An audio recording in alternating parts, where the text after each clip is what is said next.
चलो भाई टॉपिक शुरू करते हैं, लिमिट, कंटिन्यूटी एंड डिफरेंशिएबिलिटी। बेटा अरे फंक्शन का ही तो, फंक्शन भी इसी में ही पढ़ेंगे मेरे भाई, लिमिट्स, कंटिन्यूटी एंड डिफरेंशिएबिलिटी। बेटा अच्छा आवाज नहीं, हेलो। जब हम लिमिट और कंटिन्यूटी पढ़ लेते हैं, शांत, जब हम लिमिट और कंटिन्यूटी पढ़ लेते हैं तो उसके बाद आता है डिफरेंशिएबिलिटी। डिफरेंशिएबिलिटी के लिए हमें फंक्शंस आना जरूरी है, और कुछ बच्चे बिना फंक्शन के भी डिफरेंशिएबिलिटी कर लेते हैं, तो कोई प्रॉब्लम नहीं है। डिफरेंशिएबिलिटी इतना ज्यादा प्रॉब्लम क्रिएट नहीं करता है। जो डिफरेंशिएबिलिटी है और डिफरेंशिएशन, क्या ये दोनों बातें सेम है या अलग अलग है? कोई बता सकता है मुझे? दोनों अलग अलग है।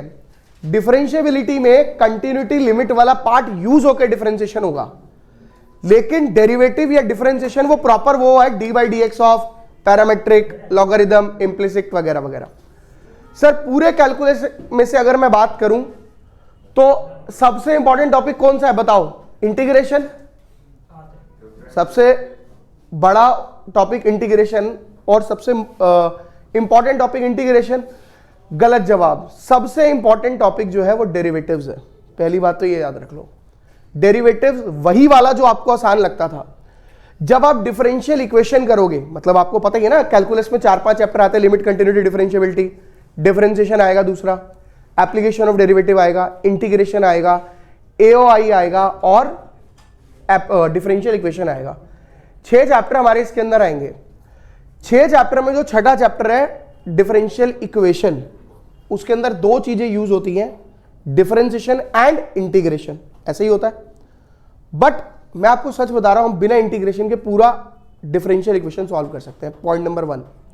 Point number 2, application of derivative में आप मैक्सिमम मिनिमा पढ़ते हो ना सर? 100% गारंटी एक क्वेश्चन आना ही आना है मैक्सिमम मिनिमा का, कोई नहीं बदल सकता, मैं भी नहीं, आप भी नहीं।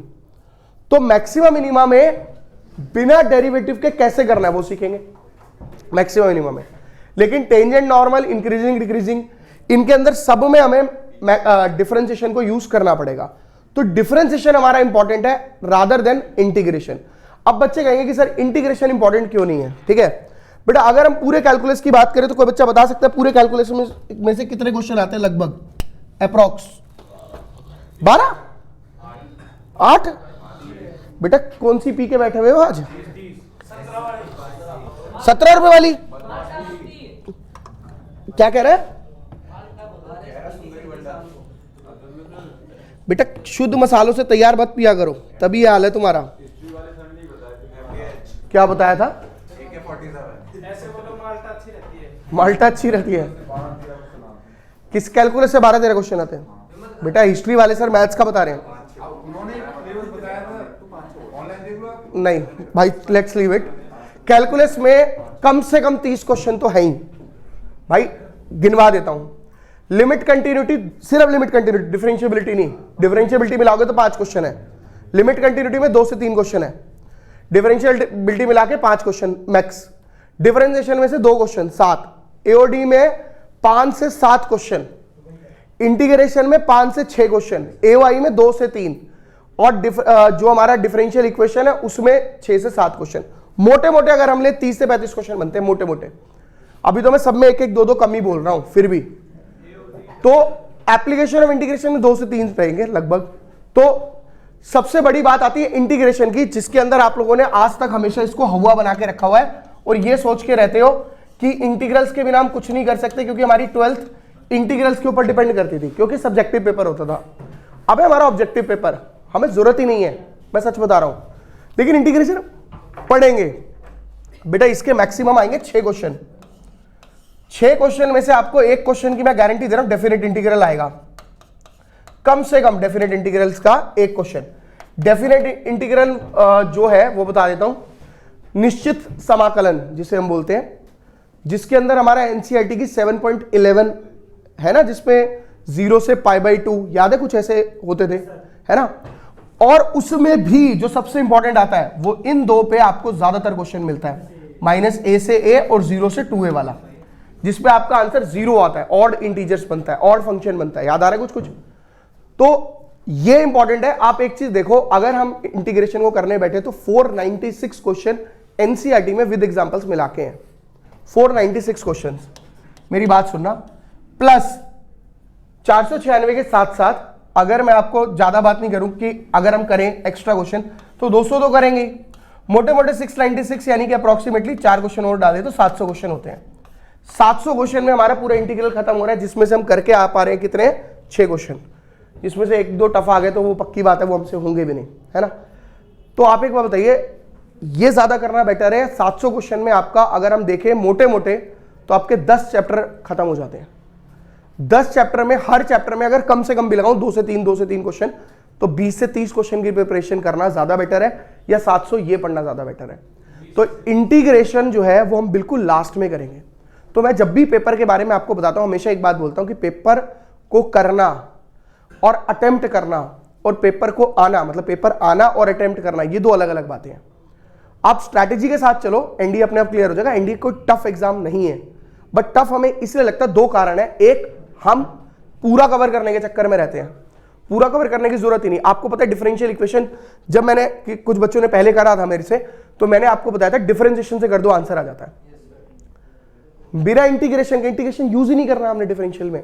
गारंटी एक क्वेश्चन ऑर्डर डिग्री पे आएगा, तो काय का मैं इंटीग्रेशन यूज करूं भाई। हाँ, हल्का फुल्का अगर बाय चांस किस्मत थोड़ी खराब हुई तो एक क्वेश्चन आईएफ पे आ सकता है इंटीग्रेटिंग फैक्टर में, लेकिन उसका भी जुगाड़ है मेरे पास करना, वो भी बता देंगे। तो आपको मैं इस बात की गारंटी दे रहा हूं, इंटीग्रल हम करेंगे, बट ये हमारा सबसे लास्ट चैप्टर होगा। और सबसे लास्ट में भी हम 7.11 यानी कि पहले हम क्या करने वाले हैं, डेफिनेट इंटीग्रल पहले करेंगे और इनडेफिनेट को बाद में करेंगे, क्योंकि इनडेफिनेट हम डिफरेंशिएशन करके सीखेंगे। समझ आ रही है मेरी बात, ठीक है। तो फिलहाल हम बात करेंगे आज की क्लास में लिमिट और कंटिन्यूटी की, नॉट डिफरेंशिएबिलिटी। डिफरेंशिएबिलिटी भी नहीं होएगा आज की क्लास में, लिमिट और कंटिन्यूटी के बेसिक्स और ये सब होंगे। सर लिमिट्स का मतलब हिंदी में वही होता है, सीमा ही होता है, सीमा तथा सततता। तो हाँ, ये जिसकी आवाज निकली है ना, पक्का इसकी बंदी का नाम होगा सीमा, है? नहीं, मम्मी का भी हो सकता है, इसमें क्या। तो मम्मी भी बंदी तो है पापा की, है ना, ऐसा तो नहीं है कि नहीं है। आप बंदी की मम्मी, ओके। एनडीए लेवल क्या बोला है, क्या बोला एनडीए लेवल की? अच्छा, एनडीए लेवल की थ्योरी। बेटा लिमिट्स का मतलब सीमा, और सीमा का यही मतलब है जो आप लोग सोचते हैं, बिल्कुल वही मतलब होता है, बट किस हिसाब से होता है वो समझाऊंगा, लिखना नहीं है। बट इसकी थ्योरी हमसे पेपर में पूछेगा भी नहीं, बट एक बार ही सुन लेते हैं, 5 मिनट लगेंगे। जैसे अगर हम बात करें बॉर्डर की, बॉर्डर पे जो फाइट होती है उसमें जो सीमा, जो हमारी रेखा है, जो एक लाइन होती है, वही वाली ये भी सीमा है कि एक साइड हमारा हिंदुस्तान हरा भरा एंड दूसरी साइड बेचारा हमारा पाकिस्तान। अरे क्यों मरा मरा, बच्चा है अपना, क्यों फालतू बोलते हो भाई, मेरे को समझ नहीं आता। अपने बेटे को तुम परेशान करोगे, ऐसे बोलोगे, तो इस पे तो तुम्हारे पे लालच है, अपना बेटा तुमने परेशान कर रखा है, ठीक है। तो सीमा वही है, मतलब एक साइड हमारा हिंदुस्तान, एक साइड हमारा पाकिस्तान, ये क्रॉस नहीं कर सकते, that is Seema, that is limit. लेकिन यहां पे लिमिट का मतलब ये होता है एक कंडीशन, कि यहां पे हम बात करते हैं, मैं आपको लिमिट कंटिन्यूटी इन सब के बारे में बताऊंगा। जैसे x की वैल्यू 0.00000 ऐसे करते करते मैं ये पूरा बोर्ड भर दूं, ऐसे नीचे भी लाइन में लिख रहा हूं, ऐसे 4-5 बोर्ड भर दूं और उसके बाद 1 लगा दूं, ठीक है। इस वैल्यू का अप्रोक्सीमेटली मतलब कितने के बराबर है ये मेरे लिए, 0 के, मतलब एक स्मॉल चेंज, ठीक है, एक बहुत ही छोटा सा चेंज, एक चेंज है ना ये, 0.0001 चेंज नहीं है, मतलब इसमें और 0 में एक चेंज है ना। और कितना चेंज है, बहुत ही छोटा चेंज है। कितना चेंज है, 0.0000 करके 1 तक का। तो ये जो छोटा सा चेंज है, this change is called derivative. Derivative का मतलब यही तो होता है चेंज, बहुत छोटा सा चेंज, ठीक है। तो डेरिवेटिव का यही मतलब होता है छोटा सा चेंज। जैसे एग्जांपल के तौर पे आपको मैं थोड़ा सा यूज कराता हूं डेरिवेटिव का, अभी लिमिट और कंटिन्यूटी पे आऊंगा, डेरिवेटिव से समझ आएगा। जैसे अगर मान लीजिए स्टॉक मार्केट की आप बात करते हैं, मैं ऐसे एग्जांपल्स दे रहा हूं जो आपके डेली लाइफ से यूज होंगे, ठीक है। फंक्शन पे नहीं जा रहा, ग्राफ नहीं बना रहा, कुछ नहीं यूज होने वाला वो, ठीक है। हमें अगर डेरिवेटिव चेंज का मतलब पता होगा ना, तो पेपर में क्वेश्चन आता है MR, मार्जिनल रेवेन्यू, तो आपको समझ आएगा अच्छा इसका डेरिवेटिव क्यों करते हैं, वो रीजन समझ आएगा। कई फॉर्मूले ऐसे होंगे जिसमें आपको मेरे से पूछना नहीं पड़ेगा कि सर करना क्या चाह रहे हो, क्यों डेरिवेटिव करा है, इसमें आपको कैसे पता लगेगा इसमें डेरिवेटिव करना है। तो वो डेफिनेशन इज इंपॉर्टेंट। जैसे मान लीजिए मैंने बोला, ध्यान से सुनना, बहुत सिंपल है, स्टॉक मार्केट। स्टॉक मार्केट में महिंद्रा एंड महिंद्रा कंपनीज है, टाटा कंपनी है, बहुत सारी कंपनीज लिस्टेड है, आपको पता ही है, आईसीआईसीआई बैंक, निफ्टी 50, सेंसेक्स, ठीक है, बहुत सारी है ना।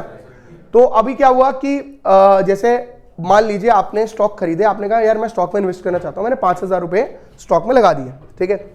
अब जब आप 5,000 रुपए लगाओगे, स्टॉक कैसे बढ़ता है या घटता है, मैं इसकी बता रहा हूं। दो कारण होते हैं स्टॉक के बढ़ने के, और सेम जो ये जो क्रिप्टो करेंसी आई थी जो इस टाइम पे काफी डूबी पड़ी है, वो सेम कारण है, ठीक है, मतलब बढ़ने और घटने के। स्टॉक के दो कारण होते हैं बढ़ने घटने के, एक स्टॉक का ज्यादा बिकना और दूसरा कंपनी का बढ़ना।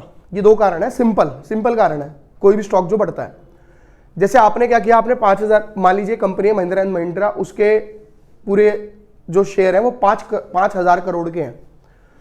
आप आए, आपने 2,500 करोड़ के स्टॉक खरीद लिए, 2,500 यानी आप 50% खरीद गए, तो महिंद्रा एंड महिंद्रा हाथ को रोक लेगा बेचने से। समझ रहे हो मेरी बात? वो क्या करेगा, स्टॉक को बढ़ाएगा। क्यों बढ़ाएगा भाई? इसलिए बढ़ाएगा, कंपनी उसके हाथ से चली जाएगी। भाई अगर आपके पास 50% से ज्यादा के स्टॉक है तो कंपनी आपकी है, सिंपल सा फंडा है, कंपनी किसी की नहीं होती, जिसके पास ज्यादा है उसकी कंपनी है।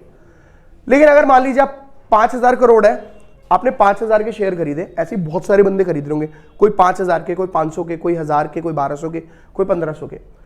तो ये खरीदने से बहुत हल्का सा चेंज आता है स्टॉक पे, स्टॉक के प्राइस पे हल्का सा, या तो वो प्राइस थोड़ा सा बढ़ जाएगा, उसी टाइम कोई बंदा बेच भी रहा होगा तो उससे गिरेगा भी, फिर उसका एक मार्जिन भी आएगा, आ रहा होगा ना। वो सॉफ्टवेयर करता है फटाफट, कंप्यूटर कर रहा है वो।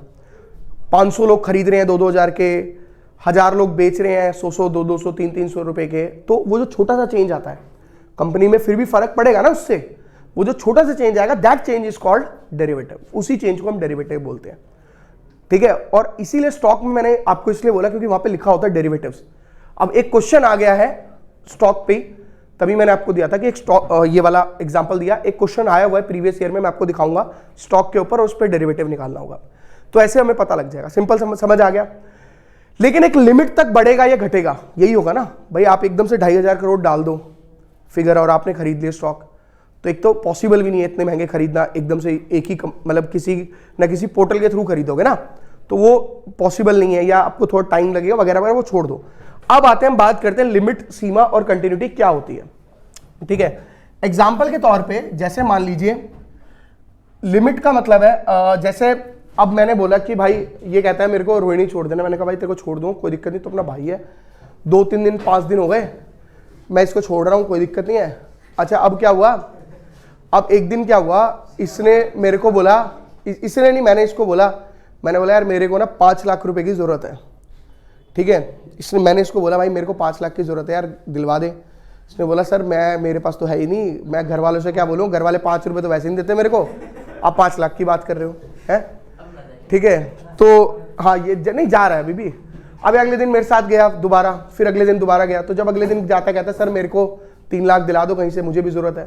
मैंने कहा भाई मैं तेरे से मांग रहा हूं, तेरे को कहां से दिलाऊंगा, पर हाँ मैं ठहरा अंतर्यामी बाबा, तो मैं तेरे को आशीर्वाद देता हूं मेरे भाई कि तू जब जाएगा इंस्टीट्यूट जाएगा तो रास्ते में तेरे को एक बैग मिलेगा, उस बैग पे तेरे को लात मारनी है, एंड बहुत सारा पैसा, 2-2 हज़ार के नोट ओरिजिनल नए, 500-500 की गड्डी, वो मिलेगा, तो उसे उठा लियो। अब क्या हुआ, ये बंदा गया, इसने कहा सर क्या काट रहे हैं मेरा, ठीक है, मैं चला गया। इसने देखा एक बैग पड़ा हुआ, इसने लात मारी उस पे, थैले पे लात मारी, एंड लिटरली भाई पैसे निकल गए, वो 10 करोड़ रुपए थे। घर जाके गिना, इसने 10 करोड़ रुपए निकले। अब मैंने इससे 5 लाख रुपए मांगे थे, अब ये मुझे क्या कहेगा कि 5 छोड़ो 10 लाख ले लो, यही बोलेगा। तेरी तो मैंने इसीलिए बात ही नहीं करी, तेरी तो मैंने बात ही नहीं करी इसलिए, ठीक है। तो मैंने, है ना, तेरे को मिलेगा भी नहीं भाई, ठीक है। तो ये कहेगा सर 5 लाख छोड़ो 10 लाख ले लो, और आप वापस भी मत करना यार, आप ही की वजह से 10 करोड़ मिले। एक टाइम पे इसके लिए 5 लाख रुपए देना बहुत टफ काम था, और एक टाइम पर 10 लाख में भी इसे प्रॉब्लम नहीं हो रही। क्यों? यहां पे इसका कारण यह है कि इसके पास पहले 0 रुपए थे, और 0 के आगे 5 लाख एक बहुत बड़ा फिगर है, लेकिन 10 करोड़ के आगे एक 5 लाख का जो चेंज है या 10 लाख का जो चेंज है वो एज कंपेयर टू नेग्लिजिबल है। तो लिमिट का यही मतलब होता है कंडीशन, वो जो स्मॉल चेंज है, वो जो डेरिवेटिव, वो जो स्मॉल चेंज है वो कितना होगा, ये मैटर करेगा फिगर के ऊपर, वैल्यू के ऊपर। एग्जांपल के तौर पे एक और ले लो, मान लीजिए मैं यहाँ पे क्लास लेने आता हूं, मेरी क्लास है 12:30 की, जैसे आज तो मैं काफी लेट हो गया, ठीक है, 12:30 की क्लास है, किस दिन मैं 32 पे आ गया, किसी दिन मैं 34 पे आ गया, किस दिन मैं 28 पे आ गया, मतलब ऐसे आ रहा हूँ, ठीक है। ऐसे मान लीजिए एक दिन मैं 22 पे आ गया, आज तो मैं बहुत लेट आया, मैं कंसीडर ही नहीं कर रहा ना। एक दिन मैं 30 पे आ गया, ठीक है। हाँ रुक जा ना, नहीं भाई आता हूं मैं, तुम गलत फहमी में जी रहे हो। ऐसा भाई बहुत बार आता हूँ, नीचे होता हूँ, क्या क्लास 12:30 ओवर होगी, तो मैंने कब बोला भाई, आपकी क्लास उनके बाद होती है हमेशा। अरे गधे, मैं ये कह रहा हूँ कि परसों क्लास से पहले भी मैं टाइम पे आया हुआ, पहले ही आया हुआ था, पर मैं नीचे खड़ा होता हूँ, अंकित या उसमें बैठा होता हूँ। अब let's leave it, come to the point पे आते हैं। अब क्या हुआ कि जैसे इस तरीके से आपकी क्लास हो रही है, बट आपको पता है कि आपका कोर्स हो जाएगा टाइम से पहले 15 दिन 20 दिन। हमारा कैलकुलस बचा है और सीक्वेंस सीरीज बचा है और क्वाड्रेटिक, यही 4-5 चैप्टर बचे हैं जो अगर हम देखें तो मोटे मोटे, है ना। तो हमने ये देखा कि हमारे ये चैप्टर बचे हैं, कोई ज्यादा टाइम नहीं है, अपने 3 महीने अभी पूरे पड़े हैं। पेपर तो 16 अप्रैल को, 3 महीने पूरे पड़े, आराम से 1.5 महीने में हो जाएगा सिलेबस, अगर स्लो भी चलेंगे तो, ठीक है। चलो लेट्स लीव इट इस टॉपिक को। लेकिन क्या हुआ, आपको पता है कि कोर्स मैंने पूरा करा देना है, टाइम से हो जाना है, सारी चीजें आपको पता है, सारी सिचुएशन आपके सामने है, ठीक है। अब आप कहोगे कि जैसे सर आप लेट आए तो हम आपके पैसे काटेंगे, लेकिन आप जल्दी आए तो भी हम आपको पैसे देंगे एक्स्ट्रा, मतलब एक एग्जांपल है, ठीक है। आपको पता है कि ऐसा तो पॉसिबल नहीं है कि लेट आए तो आपने काट लिया एंड जल्दी आए तो आपने पैसे दे दिए, वो पॉसिबल नहीं है। बट आपको ये पता है इससे अगर आपकी पढ़ाई पे कोई इफेक्ट नहीं पड़ रहा, 2 मिनट 4 मिनट के लेट आने से आपकी पढ़ाई पे कोई इफेक्ट नहीं पड़ रहा, तो कोई दिक्कत वाली बात नहीं है, ठीक है। इसका मतलब कंसीडर करेंगे कि हम कंटिन्यूस हैं। लेकिन आप ये देखो, फिजिकल है, दिल्ली पुलिस का 6 मिनट में मारना है, 6 मिनट 5 सेकंड भी आप आ जाते हो लेट, तो क्या वो आपको अलाउ करेंगे? नहीं। वहां पे 5 सेकंड अलाउड नहीं हो रहे, यहां पे मिनट भी अलाउड हो रहे हैं। क्यों? क्योंकि वहां पर जो कंडीशन है वो 6 मिनट के आगे 5 सेकंड बहुत बड़ा फिगर है। 1 सेकंड होता तो शायद एंट्री दे भी देते, हो जाती है कभी कभी, एक आधे सेकंड में, 1 सेकंड 0.5 सेकंड भी ले ले अगर, तो हो जाती है, ठीक है। तो उस केस में तो चलो अलाउड, मतलब नहीं करा 5 सेकंड भी। क्यों? क्योंकि वहां पे एक फिगर थी 6 मिनट, 6 मिनट के आगे 5 सेकंड बहुत बड़ा चेंज है, लेकिन घंटों के आगे मिनट का जो चेंज है वो बहुत ही कम है। तो जो कंडीशन जो चेंज होगा, वो जो 0.0001 लिख रहा था मैं, वो मैंने क्यों बोला इतने सारे जीरो लगा दो, 3-4 बोर्ड भर दो, मैंने क्यों बोला इतना छोटा सा चेंज? क्योंकि जीरो के आगे वो चेंज तभी होगा जब वो बहुत छोटा होगा। समझ आ रही है मेरी बात? तो लिमिट का मतलब है कंडीशन, कि वो जो छोटा चेंज होगा वो भी एक कंडीशन, एक मतलब वैल्यू के बीच में लाई करना चाहिए। समझ आ रही है मेरी बात? और जिस वैल्यू के बीच में वो लाई करेगा वो उसकी होगी लिमिट, कि इसके बीच में वो चेंज लाई कर रहा है, और जो उसमें चेंज आ रहा होगा वो चेंज क्या कहलाएगा? डेरिवेटिव। और लिमिट का मतलब क्या है? जैसे 2 से 8 के बीच की वैल्यू, तो लिमिट कितनी है मेरी? 2 से 8। 2 से 8 मेरी लिमिट होगी। मैंने बोला कोई वैल्यू है 2 से 8 के बीच में लेनी है मेरे को, तो मेरी लिमिट है 2 से 8। इसके बीच में जो वैल्यू को मैं लूंगा, मान लीजिए मैंने लिया 5, ठीक है, बट एग्जैक्ट 5 में नहीं ला पाया, मैं आंसर लेकर आ पाया 4.999999 कई सारे 9, तो वो चलेगा। समझ आ रही है ना मेरी बात, क्या कह रहा हूं मैं? तो लिमिट का मतलब होता है बहुत छोटा सा लिमिट का मतलब होता है ये condition.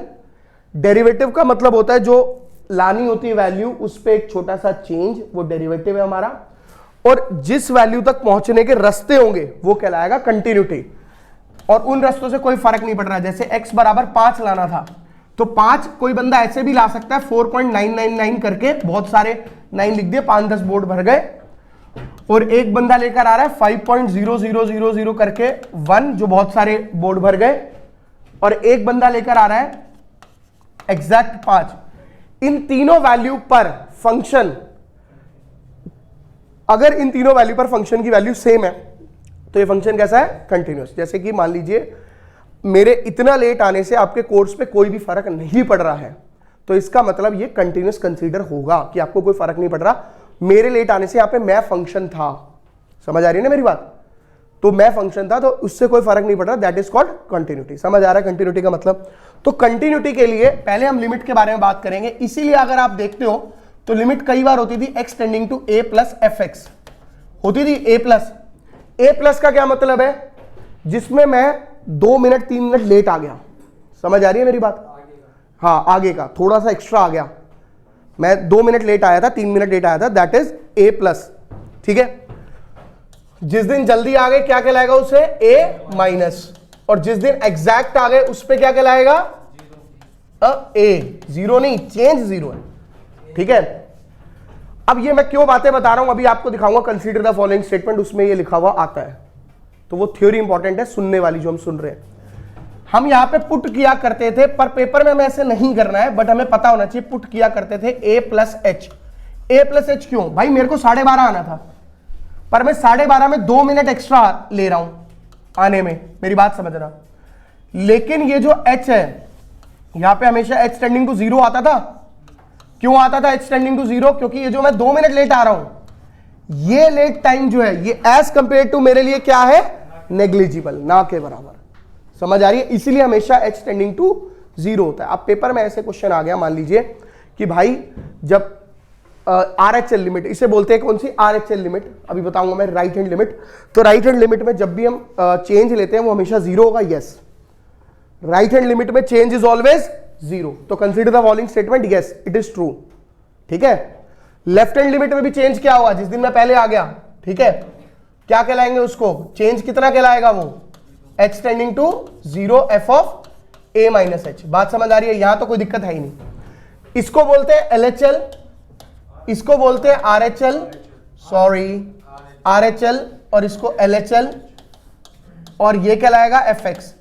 If LHL is equals to RHL is equals to f of x, the function is continuous. तो मैंने सीधा डिस्कस कर दी कंटिन्यूटी। इसको सॉल्व करना है, इज कॉल्ड लिमिट। इसको सॉल्व करेंगे, वो लिमिट है हमारा। तो basically continuity is important rather than limit. क्यों? क्योंकि लिमिट के 5 क्वेश्चन है, उनको मर्ज करके क्या बना देगा, कंटिन्यूटी बना देगा। बात खत्म। समझ आ रही है मेरी बात? ठीक है।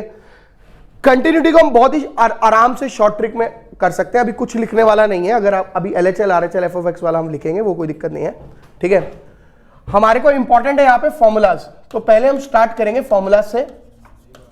बेसिक फॉर्मूला बहुत आसान, limit theta tending to 0 sine theta by theta equal to क्या, 1।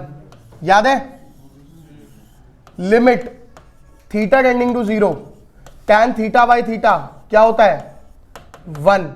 बेटा लिमिट के फॉर्मूलाज है, कंटिन्यूटी के नहीं है। कंटिन्यूटी के नहीं है, लिमिट के फॉर्मूलाज है। कंटिन्यूटी में तो एल हॉस्पिटल रूल लगा देंगे, एल हॉस्पिटल भी बोलते हैं, एल हॉस्पिटल भी बोलते हैं, वो लगा देंगे, वो दिक्कत नहीं है, क्योंकि 2 अलग अलग क्वेश्चन आएंगे, उसे मर्ज करना होगा। तीसरा, limit x tending to a x की पावर n माइनस a की power n upon x minus a that is equals to n a n minus 1। एक बात मैं आप सभी बच्चों को बता दूं कि इट इज नॉट कंपल्सरी कि हम लोग ये फॉर्मूलाज पढ़ें, ठीक है। बिना फॉर्मूले के भी हम एल हॉस्पिटल रूल लगा के कर सकते हैं, बट कुछ जगह पर फॉर्मूले इंपॉर्टेंट होने वाले हैं, वो मैं आपको बताऊंगा कौन कौन सी जगह। जैसे इसमें भी हमें जरूरत नहीं है फॉर्मूला पढ़ने की, बट ठीक है, फॉर्मूला लिखवाया तो पढ़ लेंगे, इससे क्वेश्चन आसान हो जाता है और कुछ नहीं है, ठीक है। इसका आंसर जो आता है, अगर आप तमीज से देखें तो 1 आता है। लॉग ए वगैरह कुछ नहीं लिखना आपने, ठीक है। लिमिट एक्सटेंडिंग टू 0 a की पावर x टेपना नहीं है, अभी पहले समझ लीजिए। ये आता है log a, और e भी लिख देंगे तब भी कोई दिक्कत नहीं, log e की वैल्यू 1 होती है इसलिए, ठीक है। नीचे वाले log e की वैल्यू 1 होती है तो कोई दिक्कत ही नहीं है। लिमिट x टेंडिंग टू 0, ध्यान से सुनना, 1 plus 1 upon x raise to the power x, raise to the power 1 upon x। ऐसी वैल्यूज याद है कुछ? यहां पे इंफिनिटी भी आया करता था, वो वाले फॉर्मूलेज याद है बेटा? वो फॉर्मूलाज इंपॉर्टेंट है, तो उन पे हम क्वेश्चन स्टार्ट करेंगे। पहले उसी पे पहले फॉर्मूला पढ़ेंगे। हेडिंग डाल लीजिए पहले कंटिन्यूटी, और कंटिन्यूटी पे पहले लिखिए, मैं बताता हूं, पहले हेडिंग डाल लीजिएगा कंटिन्यूटी। अभी फॉर्मूले नहीं उतारेगा, इसके फॉर्मूले हम अभी करेंगे। सबसे पहले आप ऐसे लाइन बनाएंगे एक, सबसे पहला यहां से शुरू होगा, यहां से भी नहीं होगा। x बराबर a, ये बोलेंगे LHL, ये बोलेंगे RHL, ये कहलाएगा f ऑफ x।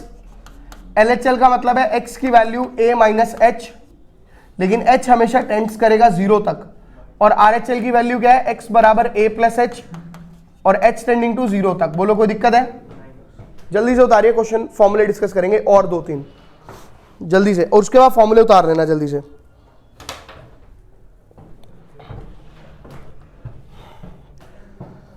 हाथ थोड़ा तेज चलाना भाई। मैं सही बता रहा हूँ, इसके क्वेश्चंस करने में बहुत अच्छा लगेगा, आपको मजा भी आएगा।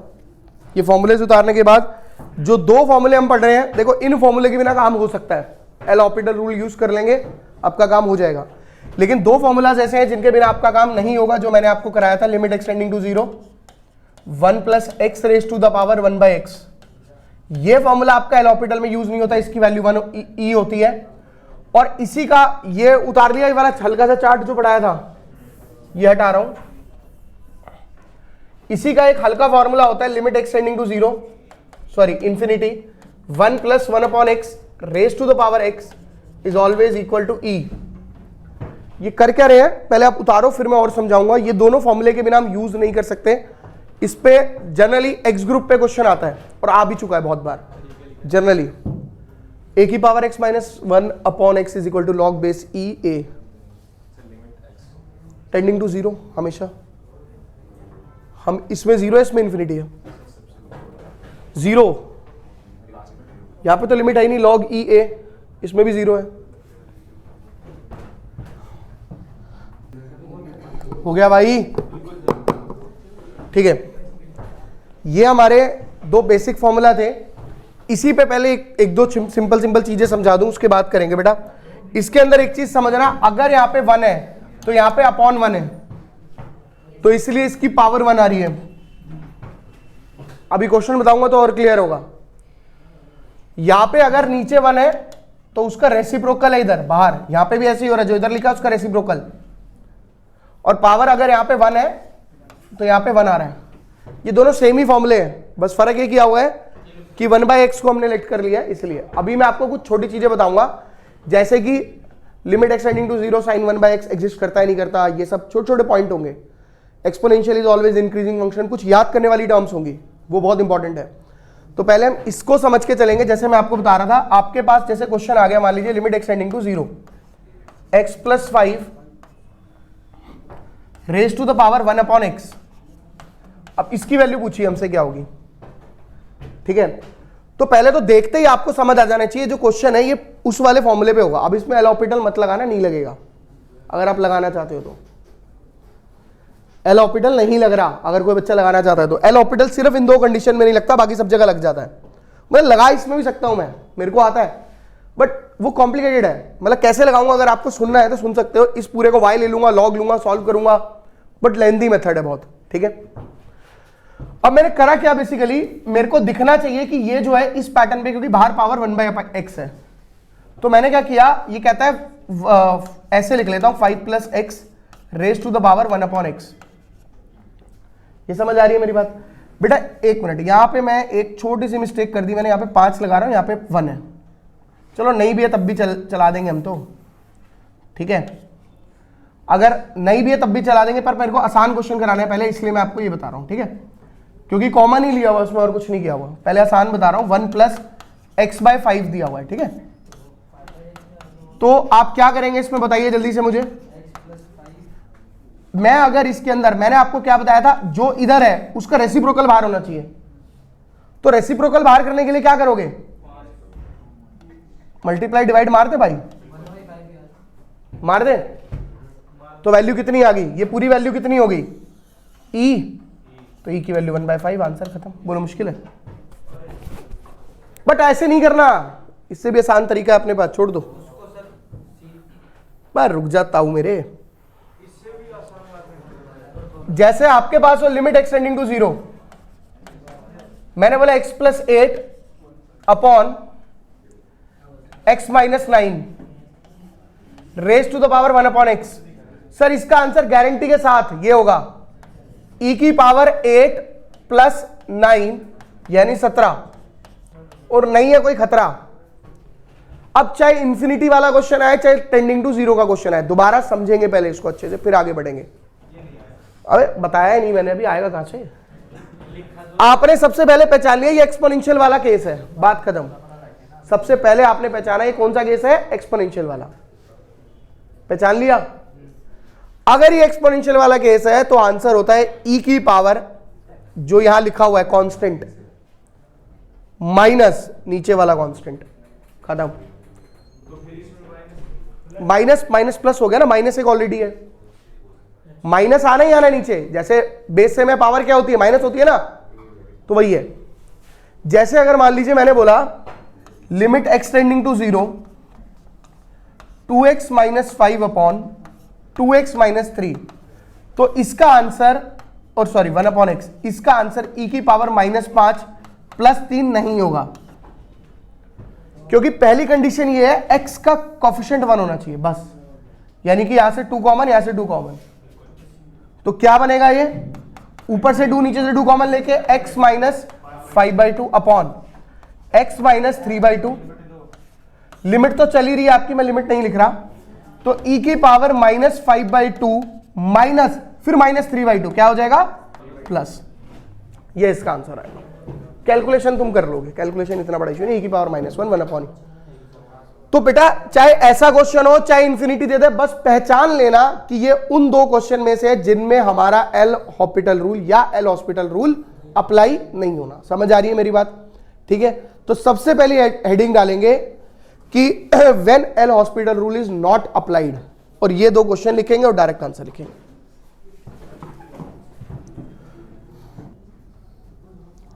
वैल्यू बताओ, limit x tending to 0 sine 1 upon x, angle 1 upon x है, limit x tending to 0 sine 1 upon x,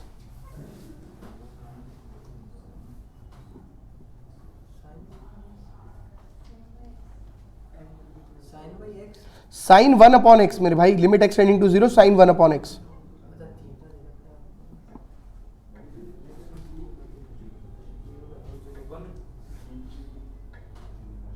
one आएगी, सोच ले मेरे भाई।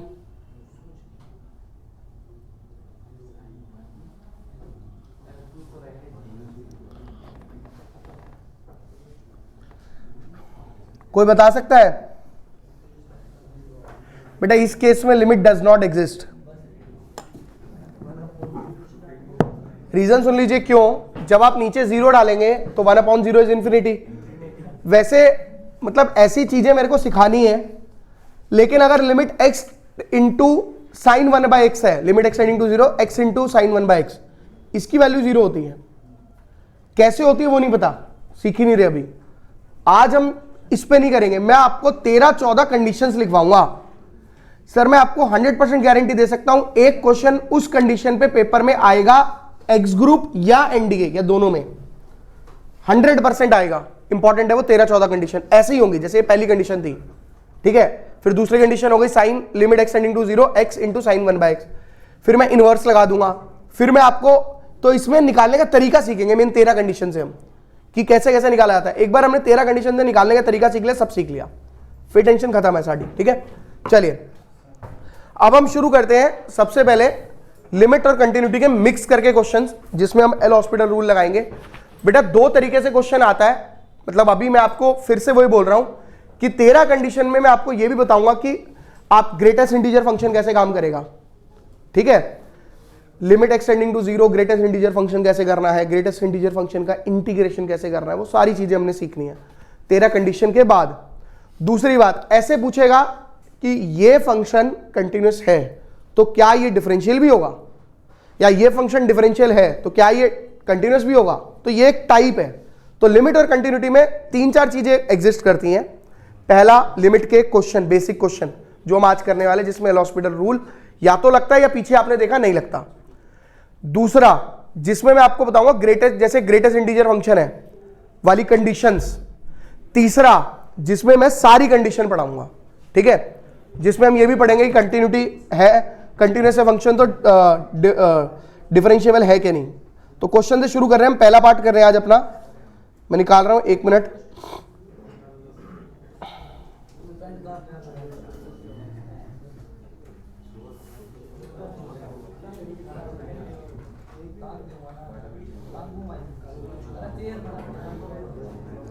क्या बातें चल रही हैं भाई,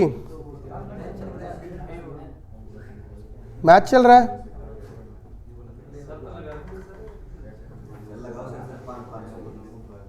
किस बात की भाई, किस किस का मैच है? इंडिया श्रीलंका वाला? क्या स्कोर चल रहा है? इंडिया का शुरू हुआ है अभी, ठीक है।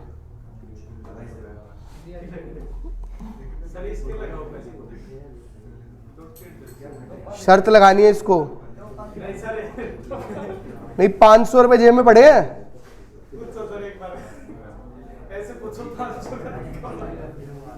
बेटा 500 का नोट एक साथ देखा है कभी? कहाँ है? ये बोल रहा था। हाँ बैग ऐसे उठाया है, 500 गड्डी निकाल रहा है। ये उसका साथ वाले का ही होगा। चलो क्वेश्चन देखो।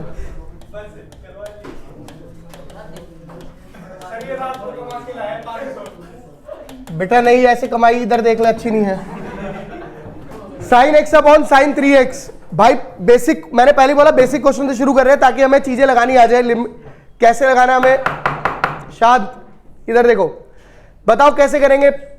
आसान क्वेश्चन है बहुत। भाई मोहित भाई क्या हो गया? मेरे को तेरे से आंसर नहीं पूछना, ठीक है? पहली बात भाई सिंपल सी बात है, बहुत आसान सा क्वेश्चन है। एल हॉस्पिटल रूल लगा देंगे। एल हॉस्पिटल रूल ये कहता था कि अगर कोई भी क्वेश्चन 0/0, इंफिनिटी बाय इंफिनिटी या एनीथिंग डिवाइड बाय 0 आ रहा है तब आप इसे लगा सकते हो, नहीं तो नहीं लगा सकते। तो रूल 1 ये है एल हॉस्पिटल का कि इन तीनों में से कोई एक होना चाहिए। जैसे x की वैल्यू में 0 ऊपर नीचे डाल रहा हूं तो 0/0 बन रहा है। तो इसमें क्या करेंगे? ऊपर वाली टर्म का डेरिवेटिव, नीचे वाली टर्म का डेरिवेटिव। साइन का डेरिवेटिव क्या होगा? कॉस। साइन का डेरिवेटिव क्या होगा? अगेन कॉस इंटू 3, पता है ना? तो इसीलिए मैंने बोला डेरिवेटिव इंपॉर्टेंट है, इंटीग्रेशन इंपॉर्टेंट नहीं है। 0 डाल देंगे तो आंसर आ गया। cos 0 1, ये भी 1, 1/3 आंसर। मुश्किल है? ठीक है, बहुत हलवा क्वेश्चन है, आप टेंशन मत लेना। पेपर में आ रखा है question 2019 second paper. 1 minus cos square 4x। थोड़ा तेजी में करना, हाथ चलाओ। Limit x tending to 0। L hospital पे क्वेश्चन करा रहा हूं। पहले एक पार्ट कंप्लीट करें, 3 पार्ट है, 3 में से एक करेंगे पहले।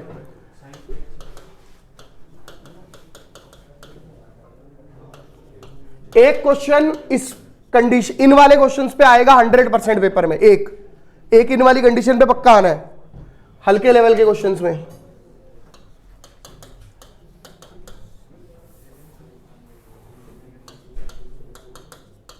अरे भाई वैल्यू बता दो, इतना टाइम नहीं लगना चाहिए। 0 आ रहा है इसका, बिना सॉल्व करे 0 या ऐसे ही 0? क्या कह रहा है मेरे भाई? नहीं, गलत बात। सबसे पहले आपने एल हॉस्पिटल लगाया। 0 minus 2 cos 4x into, sorry हाँ 2 cos 4x इंटू 4 और साइन 4x, ये आया था, प्लस हो जाएगा डिवाइडेड बाय 2x। ये काट दे। अब ये टर्म बन गई 4 sine 4x into cos 4x upon x। अगर मैं लिमिट पुट कर देता हूं ऊपर और नीचे 0, तो ये क्या बन रहा है? 0/0 बन रहा है। और अगर 0/0 बनेगा तो क्या कर सकते हैं? एल हॉस्पिटल याद अप्लाई कर सकते हैं। तो भाई ध्यान से सुनना सारे बच्चे, हेलो, लिमिट पुट नहीं कर सकते हम इसमें। 0/0 बन रहा है तो दोबारा से एल हॉस्पिटल लगाओ, या फिर आप ऐसे भी कर सकते हो दिमाग लगा के कि आपने क्या किया, 4 से डिवाइड, 4 से मल्टीप्लाई। आपको पता है साइन θ/θ कितना होता है? समझ गया? जो तेरे लिए आफत थी वो डिनोमिनेटर ही था, इसीलिए तू बार बार बोल रहा था कि सर 0 आ रहा है। लेकिन तुक्के मत मारो, नीचे 0 आने का मतलब आंसर 0 नहीं है, वो तो इन्फिनिटी है मेरे भाई। तो इन्फिनिटी बोलता मैं फिर भी मानता, लेकिन वो भी गलत ही होता। तो पहले इस चीजों को समझो, क्लियर है? तो एल हॉस्पिटल 2 बार, 3 बार, 4 बार, 50 बार, कितनी बार भी लग सकता है। तो ये मत सोचना ये तो हम कर ही देंगे, एक आधा गलत करोगे ऐसे क्वेश्चन, ठीक है? तो 4 और 4 कितना हो जाएगा? 16, और यहां पे 0 डालता हूं, कितना आएगा? 1, तो 16 आंसर खत्म। अगले वाला करो। मतलब एल हॉस्पिटल की तरह डेरिवेटिव मार दो, बात खत्म।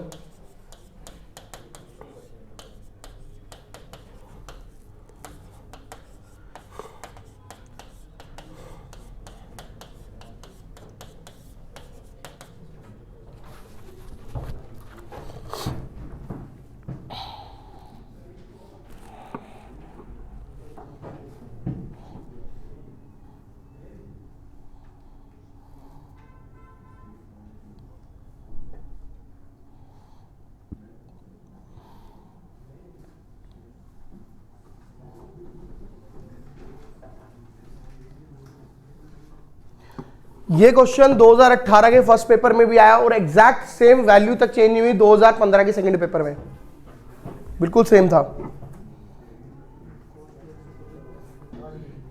पहला हो गया, कितना आ रहा है भाई? बहुत आसान है, डेरिवेटिव हमारा। दूसरे वाला भी ट्राई कर लो, हो जाए तो बढ़िया, नहीं तो मैं तो सिखाऊंगा ही। जिनका नहीं हुआ सारे यहां ध्यान दीजिए। 4 sin x into cos x plus sine का derivative cos x upon 4 sin x into cos x minus 3 cos x। बेटा ऊपर नीचे से cos x को लेके काट दो, कट रहा है इसलिए। 4 sin x plus 1 divided by 4 sin x minus 3। ठीक है, अब अगर मैं पाई बाय 6 डाल देता हूं, पाई बाय 6 कितना होता है? 30 डिग्री। नीचे वाले का देखते हैं भाई। अगर मैं पाई बाय 6 डाल देता हूं नीचे, तो हमारा आंसर 0 बाय 0 में नहीं आ रहा है, तो चलेगा। मेरा बस 0 बाय 0 या उसमें से कुछ नहीं आना चाहिए, मैं लिमिट पुट कर सकता हूं। हमारे पास कुछ इंटेलिजेंट बच्चे भी होते हैं जो इनको सॉल्व कर देते हैं, तो मेरे भाई ये गलती मत करना। 3/-1 खत्म, -3। नेक्स्ट बेटा fx दिया हुआ है। सबसे पहले देखो मेरी बात सुनो, इस क्वेश्चन में क्या मांगा है? इस क्वेश्चन में fx मांगा है, मेरे पास गिवन है। f1 मांगा है, 1 के लिए क्या करोगे? 1 डाल दोगे x की जगह। 25 - 1 कितना हो गया? √24। तो ये हो जाएगा √25 - x² माइनस √24 अपॉन x - 1। तो भाई इस क्वेश्चन में आपका काटा गया बहुत गंदे तरीके से। बेसिकली ये क्वेश्चन उसको देना था, पर उसने आपको ये क्वेश्चन दिया जान के। तो कुछ नहीं करना, आप वैल्यू डालोगे तो 0 बाय 0 आ रहा है। तो 0 बाय 0 आ रहा है तो क्या यूज कर सकते हैं? एल हॉस्पिटल या एल हॉस्पिटल रूल। करो शुरू, जिनका नहीं आया।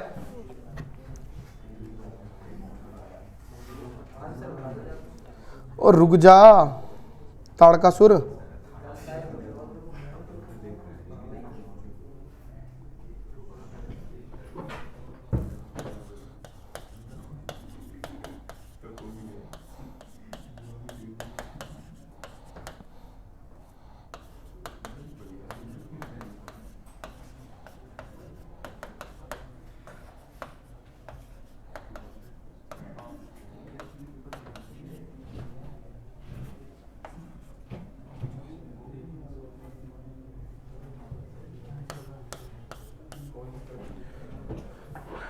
ये क्वेश्चन ट्राई करेंगे।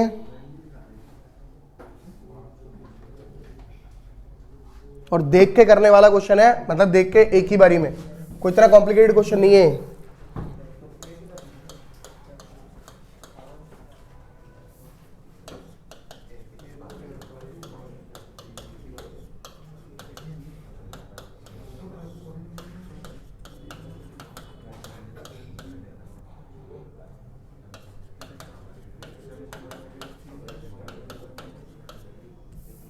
हाँ भाई ये वाला हो गया। भाई इसका डेरिवेटिव क्या आएगा अगर हम करें तो? 1/2 √25 - x² इंटू में -2x माइनस 0/1। 2 से 2 कट गया। अब अगर मैं पुट कर देता हूं तो कोई दिक्कत नहीं है, आंसर -1/√24 आ रहा है। किसी और का कुछ और आ रहा हो तो मुझसे पूछ सकता है भाई। अगला ये क्वेश्चन नीले वाला और ये व्हाइट वाला, जल्दी करो। बातें नहीं में बातें नहीं। हेलो किसका? इसका x - 1/x = वो होता है e। वो करना नहीं, दिमाग लगाओ पहले। किसका? हाँ वो रैशनलाइज करके भी कर सकते हो और रूट की वैल्यू डाल के भी कर सकते हो। बट क्यों करना है यार, चीजें मत सीखो ना ज्यादा, पहले एक चीज कर लो बढ़िया से, तो फिर उसके बाद कर लेंगे। पहले ये कर लो, फिर इन्फिनिटी पे कराता हूं। आज मैं इनवर्स ट्रिग्नोमेट्री कराने वाला हूं, रात को 9 बजे की क्लास में, लाइव वाली, जो यूट्यूब पे आएगी। मेरे स्टेटस पे आपको स्टोरी पे दिख रहा होगा वो, ठीक है। 1 शॉट में कंप्लीट पूरा इनवर्स कराऊंगा। प्रीवियस ईयर क्वेश्चन, कंसेप्ट आराम से 1 घंटे में हो जाएगा। छोटा सा टॉपिक है, कोई ज्यादा बड़ा टॉपिक है नहीं। लाइव ही चलेगा वो, और रिकॉर्डेड रहेगा नहीं रहेगा ये मुझे नहीं पता, क्योंकि नया चैनल बनाया मैंने, नहीं मतलब मेरा नहीं है, सरकारी परीक्षा वालों का। आई विल ट्राई कि रिकॉर्डेड रहे, बट आप वो स्टेटस से एटलीस्ट लिंक उठा लो। अगर करेंगे तो प्राइवेट ही करेंगे उसको। और मैं आपको बता देता हूं कि इस चैनल पे हम लोग कंप्लीट मतलब पूरा ला रहे हैं, मैथ्स, इंग्लिश, फिजिक्स सब कुछ ये फ्री चलेगा।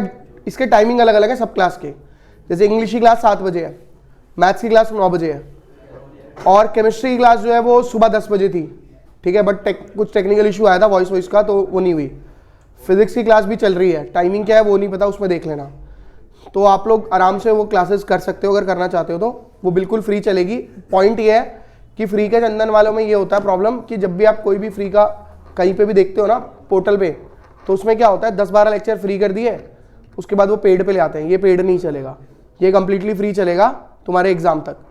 ये ऐसा नहीं है कि इसको पेड पे लाएंगे, पेड आएगा भी तो ये वाला बैच बंद नहीं होगा, फ्री वाला, इसमें प्रॉपर वही चलेगा। तो आपको मैं एक बात बता रहा हूँ, अगर किसी ने कुछ छोड़ा है या कुछ छूटा है तो आप पढ़ सकते हो। मैं 12th से शुरू करूंगा इसको, मतलब 12th के चैप्टर्स कराऊंगा पहले, जैसे इनवर्स करा रहा हूँ आज, आई विल ट्राई कि आज कंप्लीट हो जाए। अगर आज कंप्लीट हो गया तो कल मैं मैट्रिक्स डिटरमिनेंट शुरू करा दूंगा, पूरा पहले 12th वाला सिलेबस पूरा होगा।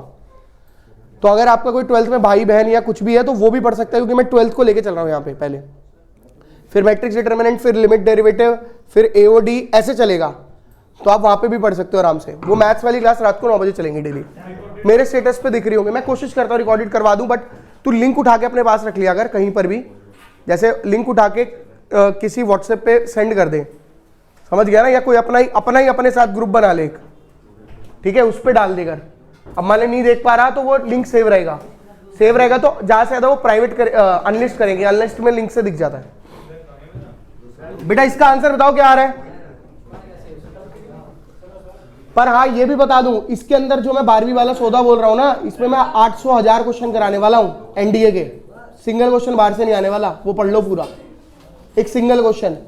ये रात की क्लास इसलिए शुरू करी है, ये भाई मैं जो एक्स ग्रुप का शुरू कराना था करा नहीं पाया था, क्योंकि मेरे को सरकारी परीक्षा वालों ने बोला था कि सर हमारे चैनल पे ही करना आप, तो वहीं पे चलेंगी सारी क्लासेस, इसलिए बोल रहा हूं। इसका आंसर बताओ भाई, ये देख तू कौन सा दे रहा है, तो ठीक है मेरे भाई। 5x equal to a square, answer बताओ इसका क्या आएगा। माइनस क्यों आएगा भाई, हेलो, इसका आंसर बताओ पहले क्या आ रहा है। अरे आंसर बोलो इसका, 0, कुछ भी तुक्के मार रहे हो, ए स्क्वायर आंसर होगा गधे कहीं के। क्यों होगा माइनस, ये देखो limit x tending to 0 f x is equal to a square, sorry 5x equal to a square. भाई ये जो ए स्क्वायर आ रहा है कांस्टेंट है, जब इसके साथ x है ही नहीं, मुझे बताओ इसके साथ x है क्या कहीं, तो मैं कुछ भी कर लूं, डिवाइड कर लूं, मल्टीप्लाई कर लूं x वाली टर्म के साथ, क्या मेरे को टर्म मिलेगी कोई भाई। x की ये सॉरी ये 5x है, तो 5x की वैल्यू तो आपकी क्या है, कुछ भी मत मानो ना, जो दिया हुआ है वो मानो। ले तो 5x बाई ए जो है वो क्या आएगा, ए स्क्वायर बाई ए, ठीक है, ए स्क्वायर बाई ए आंसर आएगा, डी ऑप्शन है इसका करेक्ट, ए स्क्वायर बाई ए सीधा आंसर आना था। और ये पेपर का आया हुआ क्वेश्चन है, कोई वहां से नहीं लाए, बाहर से नहीं लाए उठा के। हाँ गलत लिखा था, अभी ठीक लिख दिया। अगले वाले का आंसर बता दे, अगला तो ठीक लिखा है भाई। एल ऑर्बिटल लगा दो ऊपर में जल्दी से, फिर इंफिनिटी वाले क्वेश्चन बता रहा हूं, जल्दी सुनना।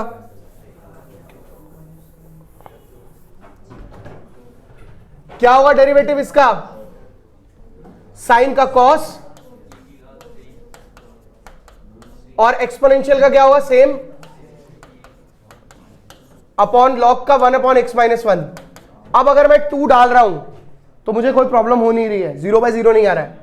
2 डालने पर ये हो जाएगा cos e की पावर 0 1 होता है, और ये e की पावर 0 अपॉन 1/2 - 1, तो ये तो 1 हो गया मेरा, और cos 0 1 होता है तो आंसर 1 आएगा। तो दिखने में मुश्किल क्वेश्चन था सर। इसकी वैल्यू बताना, बहुत सारे बच्चों को आती होगी, बहुत सारों को नहीं आती होगी।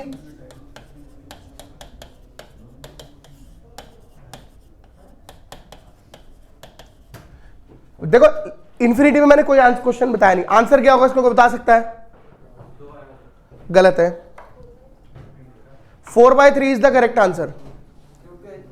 देखो इंफिनिटी के कंडीशन करा रहा हूं, जैसे मैंने देख के बता दिया आप भी बता सकते हो। पहले पूरा मेथड समझ लो क्या होता है। इंफिनिटी पे कोई फॉर्मूला यूज नहीं होता।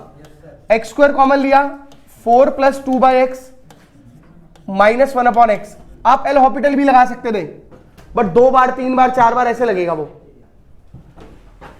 ऊपर से एक्स स्क्वायर को कॉमन लिया, क्या बचेगा? 3 + 2/x -2/x²। बेटा बोलना बंद कर लोगे?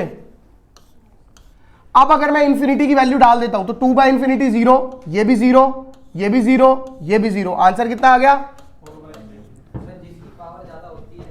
अब उसी पे ही आ रहा हूं। अब बेटा पेपर में इतना भी नहीं करना आपको सिंपल सी चीज समझनी है। इंफिनिटी बाय इंफिनिटी में सिर्फ 2 कंडीशन होती हैं। लिमिट एक्सटेंडिंग टू इंफिनिटी में 2 कंडीशन होती हैं। एक, highest power of numerator is equal to highest power of denominator. अगर ऐसा है तो आपका आंसर जो होगा, मेरी बात सुनना, आंसर इज कोफिशिएंट ऑफ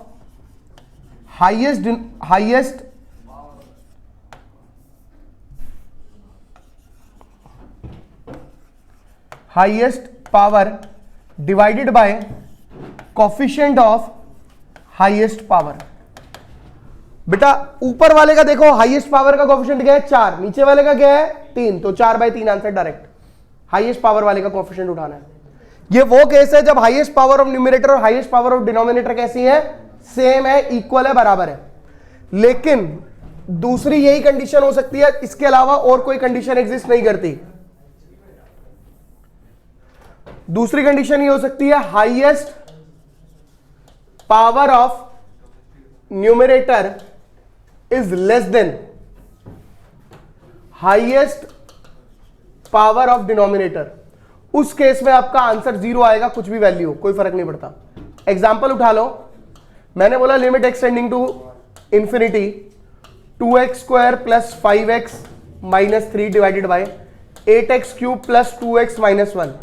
तो नीचे पावर अगर ज्यादा आ जाए तो आपका आंसर हमेशा क्या आएगा? 0। आंख बंद करके 0 लिखेंगे। लेकिन अगर ऊपर और नीचे पावर सेम हो गई तो कोफिशिएंट आंसर आ गया। अगर आप उल्टा केस सोच रहे हैं कि उल्टा केस ऐसा कोई एग्जिस्ट करेगा जिसमें ऊपर पावर ज्यादा हो, तो ये एग्जिस्ट नहीं कर सकता, उसमें लिमिट डज नॉट एग्जिस्ट आएगी। ये बात याद रखो, उस केस में लिमिट डज नॉट एग्जिस्ट। ठीक है, तो आज इतना ही करेंगे। एक पार्ट हमने कंप्लीट करा लिमिट का, क्वेश्चन बैंक वाला लिमिट का, कंटिन्यूटी के करने हैं अभी।